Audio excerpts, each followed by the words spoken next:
And you are podcasting with Gary DeMar. Let's figure things out.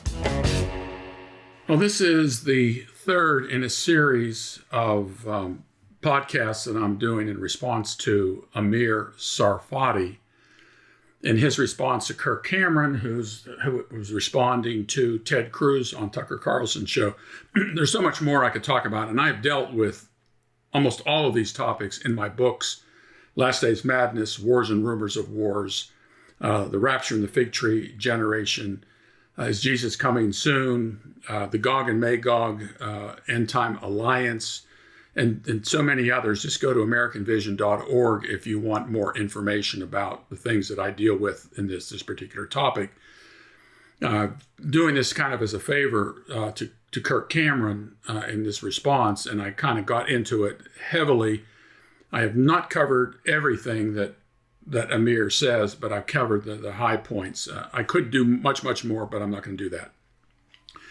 So this one is titled, Will All Israel Be Saved, or All of What's Left of Israel?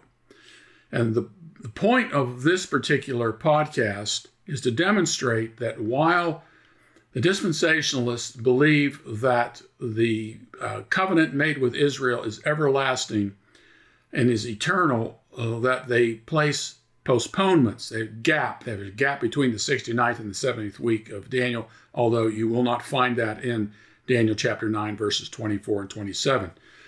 And they said after the rapture, which Amir and dispensationalists believe takes place before the final 7 years of the 69 weeks of years, in the middle of that week, you supposedly the Antichrist who makes a covenant with Israel, first 3.5 breaks it. In fact, as I'm recording this on October 9th, 2025, people are already talking about this peace deal that Trump is trying to make between Israel and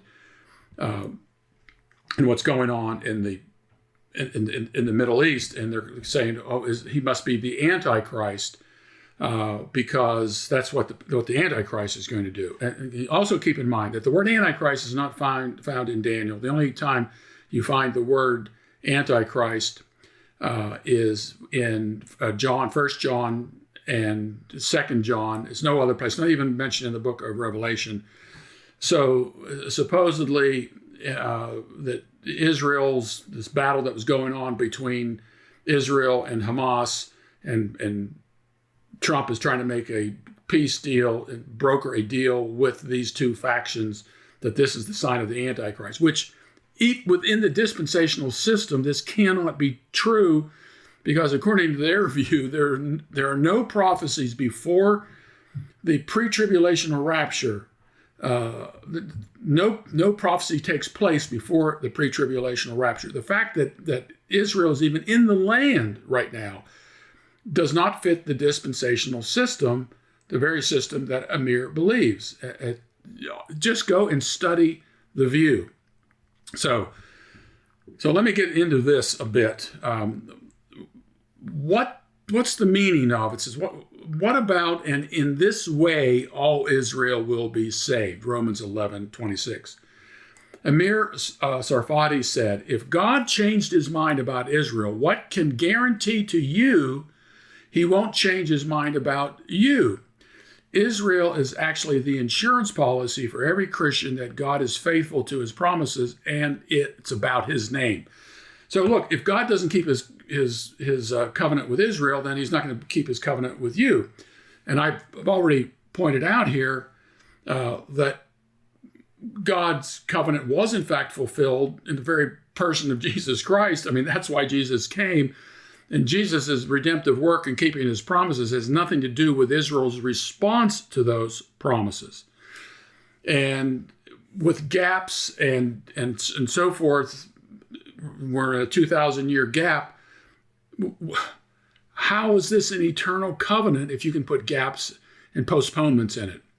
So I hope God does not do to me and to you, Christian, in this world what Amir says is that God is going to do to his chosen people during the Great Tribulation. It will be horrible. And let's put Amir's guarantee to the test. God's name is on the line. I agree. First, God has not changed his mind. God made that clear, and he offered himself as an example. Paul said, "For I too am an Israelite," Romans 11:1. Second, all Israel is not every Israelite. God made that clear to Elijah. It's about a remnant in Revelation chapter 11, verses 2 and 4. Paul wrote the following earlier. Isaiah cries out concerning Israel, "Though the number of the sons of Israel may be like the sand of the sea, only the remnant will be saved. For the Lord will execute his word on the earth thoroughly and quickly." This is from Romans chapter 9, verses 27 through 28, which is quoted from Isaiah chapter 11, 22, Genesis 22, 17, and Hosea 1:10. God was saving his remnant in Paul's day, and he's saving his remnant in our day, and he will save his remnant in the future. God keeps his promises. God kept his promises. Here's the thing. Dispensationalists like Amir believe God put his promises to Israel on hold for 2,000 years so far. At the same time, we are told God's covenant with Israel is eternal. I would liken the Abrahamic covenant to the covenant made with Noah and the flood.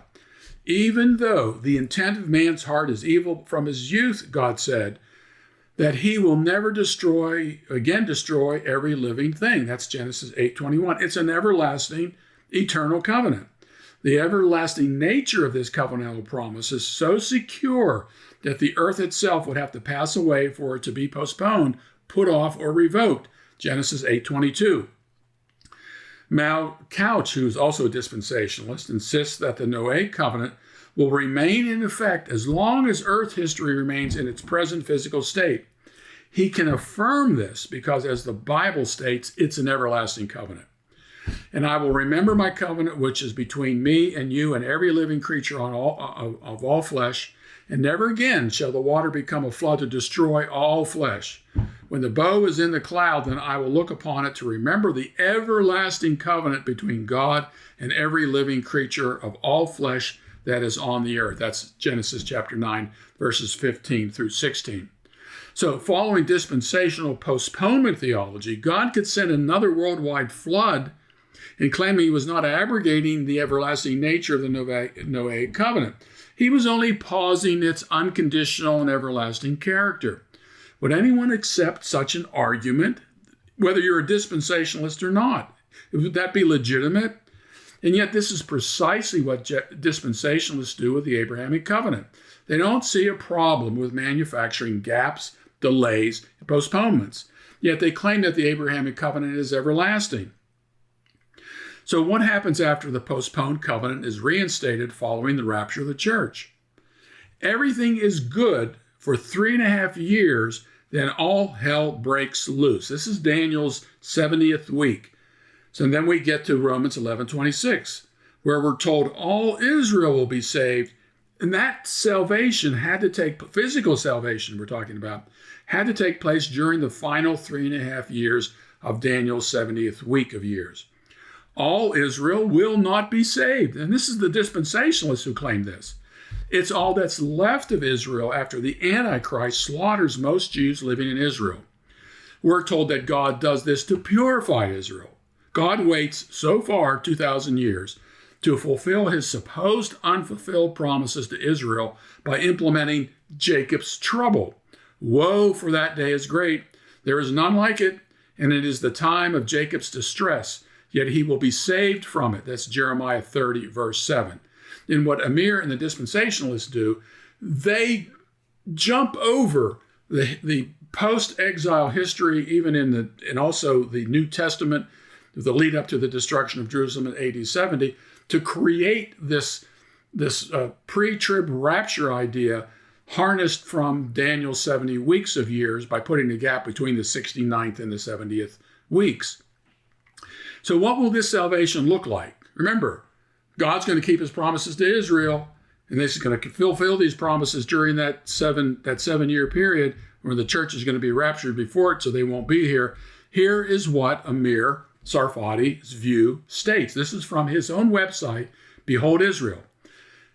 Here it is. God disciplines those he loves. For the nation of Israel, this time of correction is called Jacob's trouble, or the tribulation.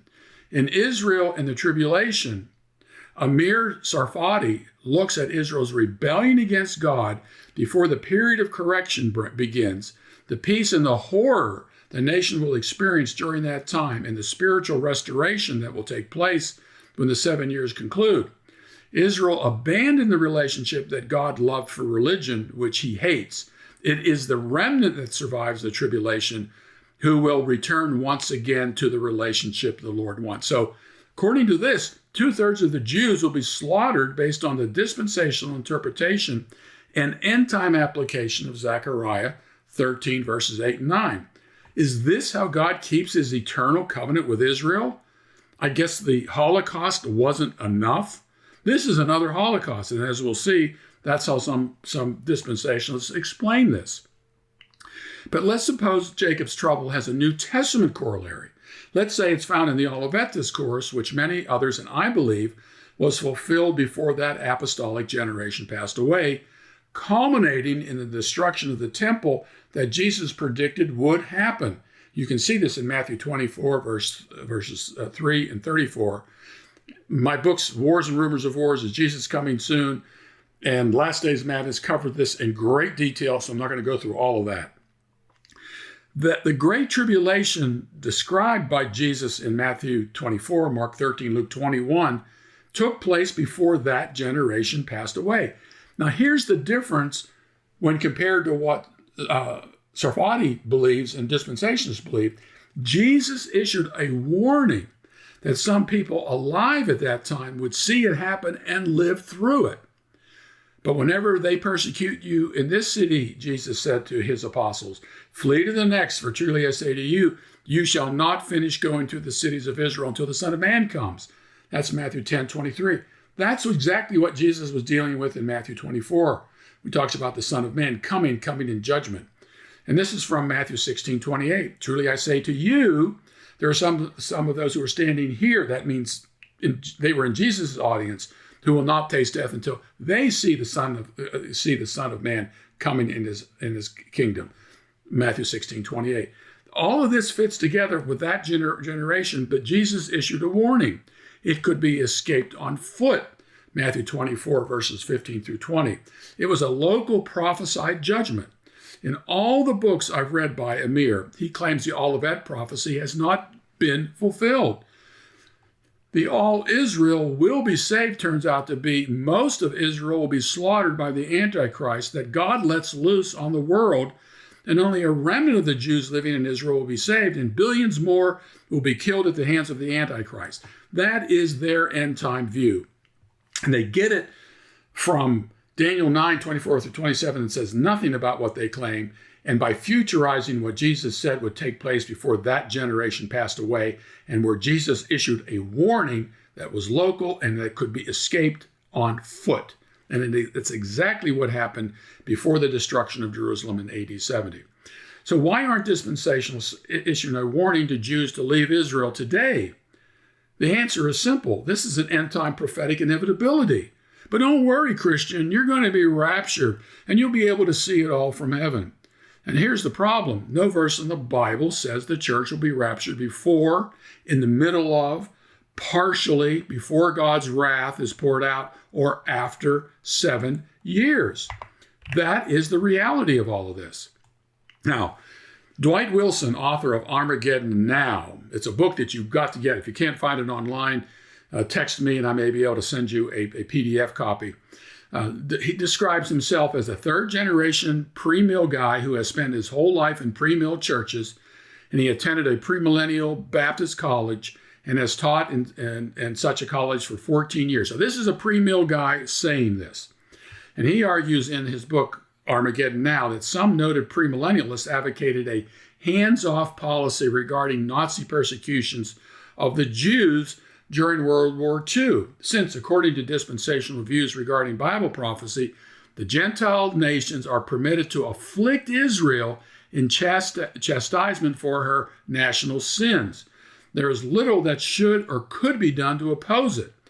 Wilson further writes, it is regrettable that this view allowed premillennialists to expect the phenomenon of anti-Semitism and tolerate it matter-of-factly while still claiming they were pro-Israel.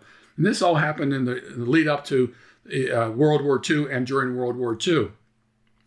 Wilson describes premillennial views opposing anti-Semitism in the mid-30s and thereafter as ambivalent.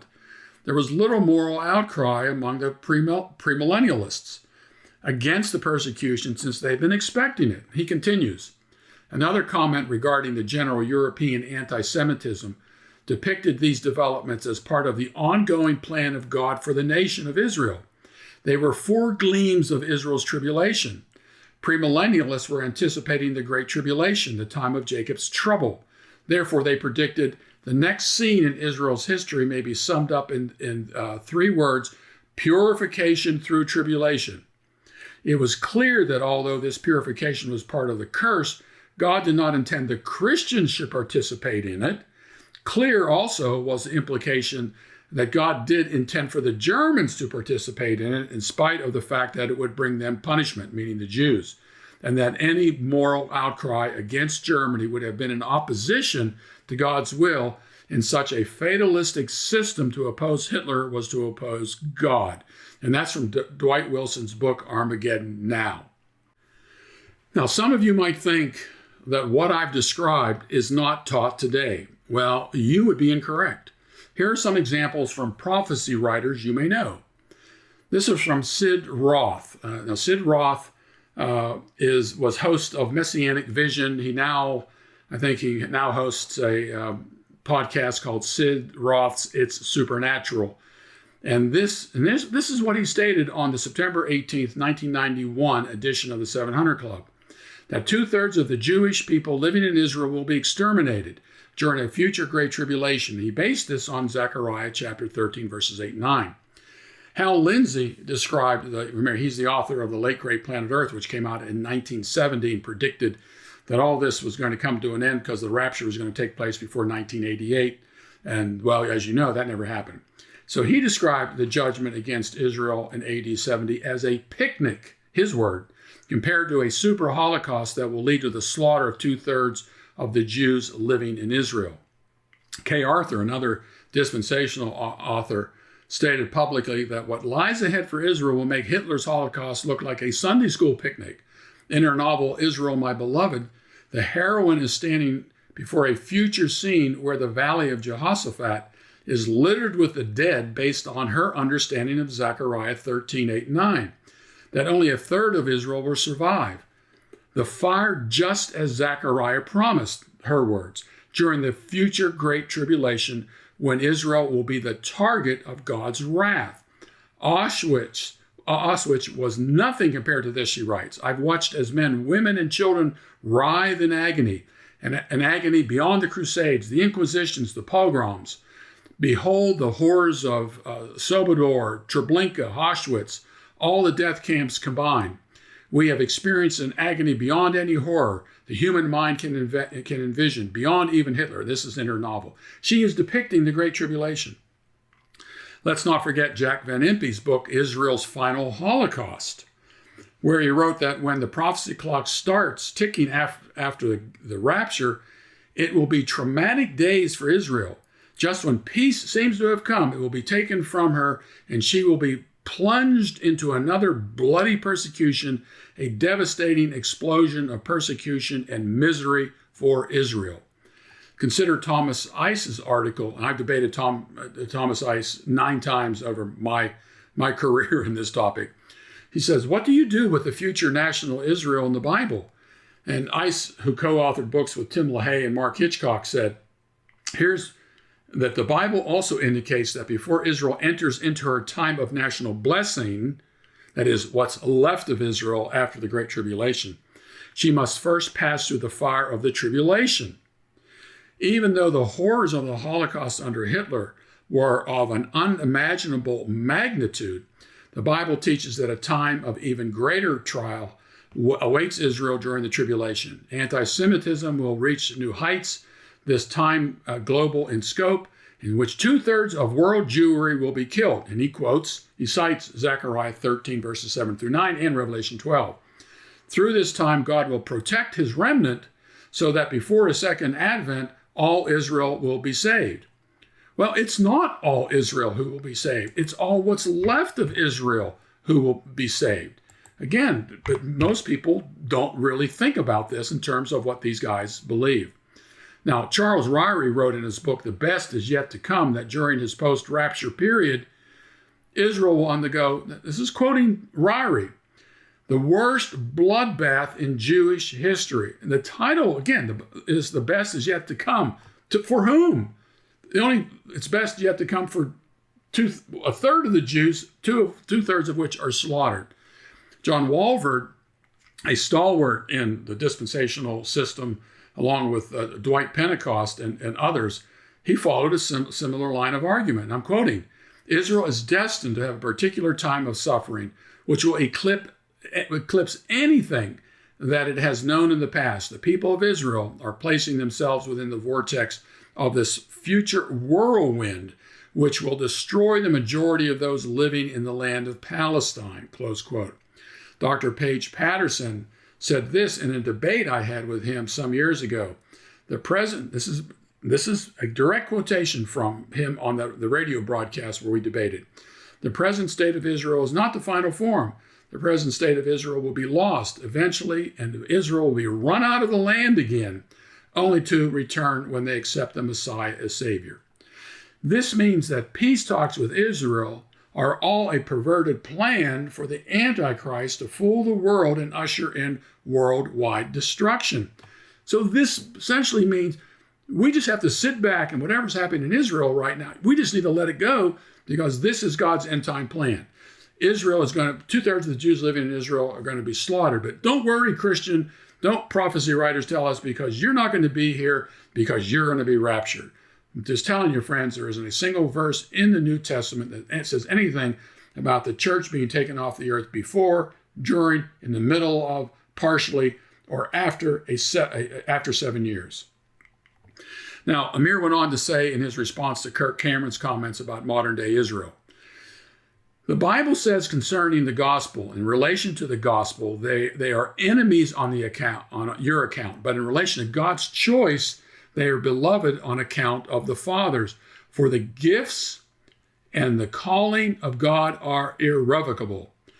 For just as you once were disobedient to God, but now have been shown mercy because of their disobedience, so these also now have been disobedient, that because of the mercy shown to you, they also may now be shown mercy.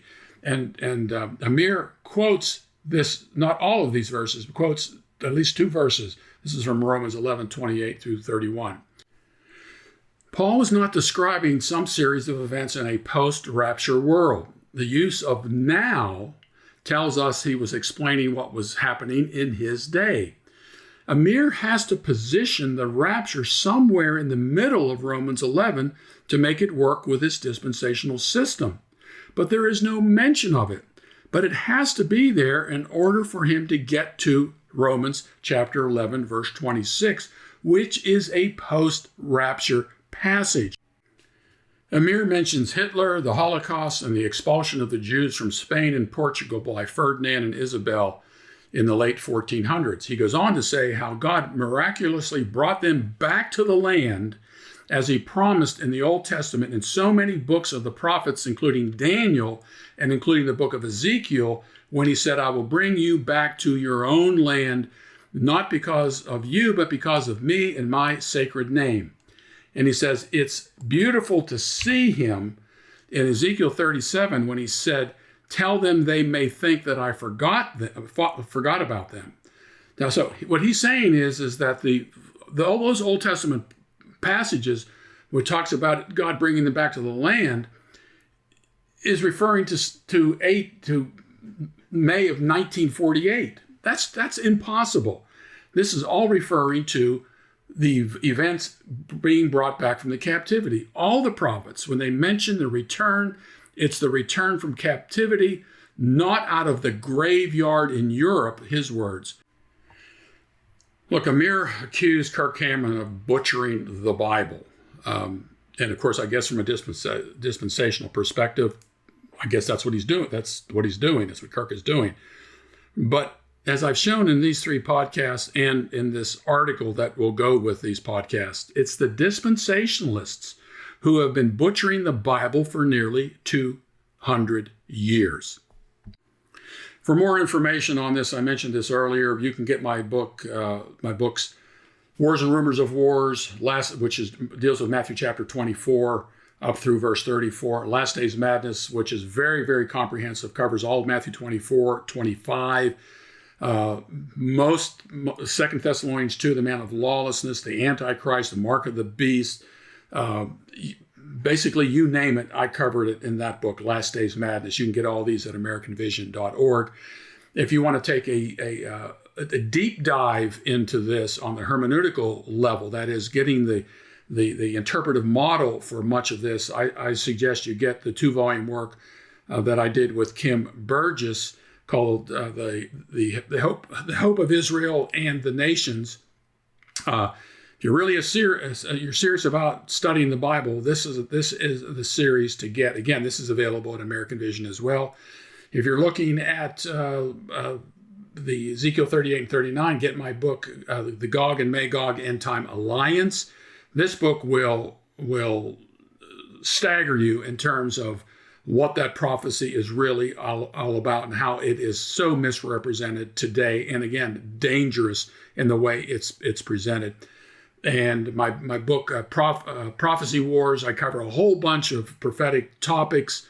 So go to American Vision, look up these books, and I have tons and tons of articles on there, podcasts dealing with all of this. It's a treasure trove of information. All the articles are free. The podcasts are free. The interviews I've done are free. The books do, in fact, they do cost. I don't make any royalties on any of the books that are published on American Vision. And so anyway, I hope you've enjoyed this series, and I hope that you will come back and to my Bible prophecy under the microscope in the future. Thanks for podcasting with Gary DeMar. Please subscribe and share this with anyone you think really needs to hear it.